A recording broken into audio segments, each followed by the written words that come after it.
This rainy day. Well, Megyn Kelly made her anticipated debut on NBC this past Sunday, and while it got pretty high ratings, some are not letting go of her past. With Fox News, the Daily Show of all things, called her out for trying to distance herself from the cable network. Take a look. She acted like she didn't spend the last 12 years of her life as a soldier in Fox News' culture war. Listen to what she said about cable news, the place she used to call home. We've seen a lot of rude behavior in the news lately.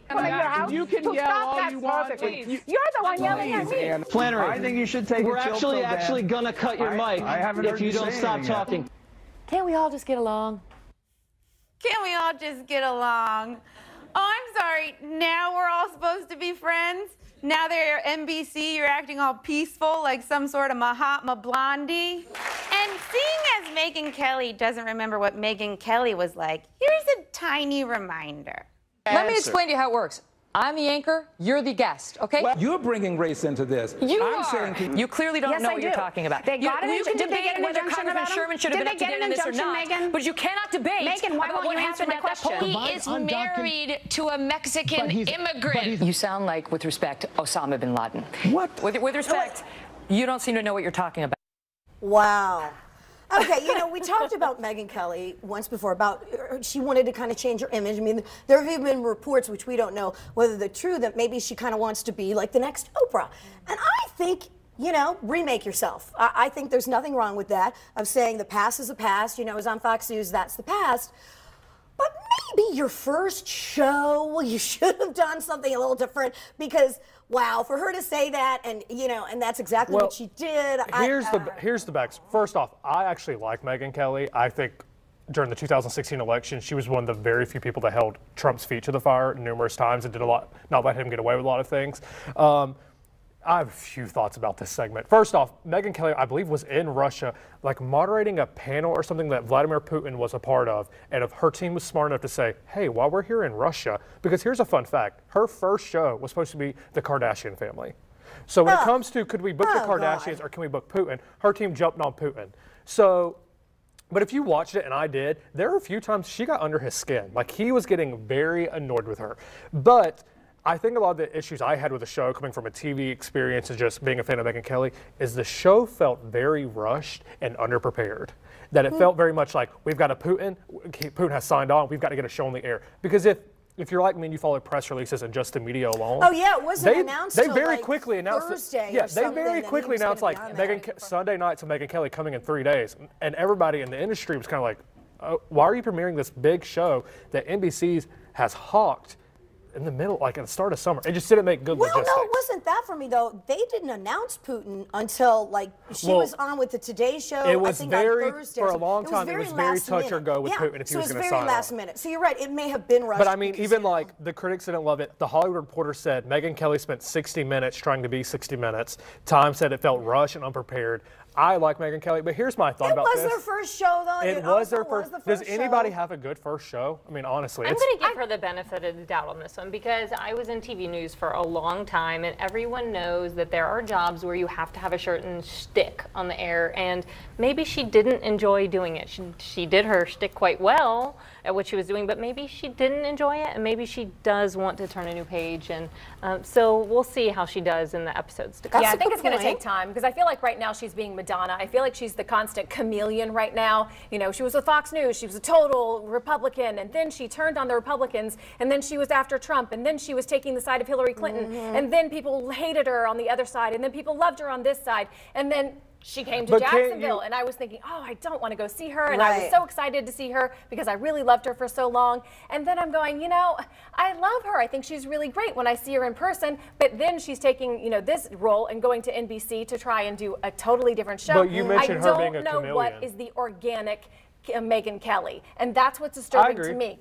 I need to know who you really are. Are you really this side? Are you really this side? Or are you really just wanting to play down the middle and just say, you know what, I'm a mom now, and I want to change who I am, and I don't you think, though, as a journalist, she really should be down the middle? Like, I don't think we should know. It depends what her angle is, because you have lots of shows on there, and, well, Some call themselves journalists. I mean, maybe you would probably agree, say that Chrissy, about if a you're lot of journalists, if you're a though. journalist, you are going to be You that should way. be down the middle, but but a if lot you're aren't. not a journalist, if you're an opinion person or an analyst, that's And don't that's you a different think, though, thing. calling her chameleon, in a way, she had to change. She went from cable TV to network Yeah. TV, where Yeah, the that's rules true. are and the world is completely different. She can't have that, like, shtick, like we were saying, of how Fox News runs their business. Well, here's a couple of viewer comments that we had. We've got Susan that says, nope, not my cup of tea. And then we've got Dee Dee, which said, I was not impressed at all. Oh, Dee Dee says that. And then we have Rob and says, not to poke the bear, but did anyone notice that Trump hasn't tweeted about Megyn Kelly since she's been at NBC? He's got so many other targets right now. Good point. Interesting. True, right? And then so very glad Megyn Kelly's back on TV. News can be interesting again. Yeah, it's going to be interesting. So it's and a they, big variety of yeah, they may have response for her. debuted on it in the summer because it's like kind of a soft, kind of like that, a kind of True, a soft very true. type of opening. Not as if competitive. you will. I don't know. I don't know. But now they It'll got to be keep it interesting. going. If they weren't ready to get the show launched, now they have to keep it rolling. Yep. So. Yep. All right, well, something else that may debut with some controversy, Apple's newest update when I was going to say operating system. So when iOS 11 is released later this year, it will come with a do not disturb while driving mode. The feature will assume you're driving if your phone is connected to your Bluetooth in your car, and it will block incoming texts. You'll be able to set up an automatic response to let friends know you're driving behind the wheel. So, do you think this is going to be helpful, or do you think people are going to find a way around it? Because I know I will. Not texting while I'm driving. Don't text and drive. But I do speak in the phone. So Yeah. I'm not texting, but I do my automatic speak in the phone. So it's kind of the same thing, but I'm not looking at the phone. I have some thoughts on this because, well, for one, there are already apps that do this. It's just you have to Yes. download them and you have to, you know, use the personal that you're going to do it for yourself. So they don't get used nearly as my mom uses it. I'll get the response from her. Yeah. But then also you have to have Bluetooth in your car. I still have an old car, don't No have Bluetooth. So I'm going to have to still take it upon myself if I want to do that. I try so hard not to text and drive. I've gone so far as putting my purse in the back seat so that I will not be tempted to do it. But it's so hard. Sometimes I'll say, I'm at a red light, I'll just look for a second. And then someone's honking at you. But I do not text while driving anymore, but it is a hard Apple habit to announced break. you won't actually have to have Bluetooth, and that you can hook it up through Bluetooth, or if you just plug in your cord, that your car will recognize it. But I do think you still have to have a smart car Yeah. for it to work. There's But- got to be a setting, though, that you But, like, disable it. I got to let's- believe that. Just a few facts about texting and driving. Texting and driving is banned in 46 states. So, I mean, that's a big thing. And Yeah, so, New yeah, York nobody and does it everybody's in But, those here- states but ever. here's an alarming statistic. Over 2.5 million people in the U.S. are involved in road accidents each year, and 1.6 million of those are all related to cell phone Yeah, use. it's That's bad. alarming. It's a big problem. I just don't have a problem not texting and driving. I love texting. I just don't do. I guess I'm just.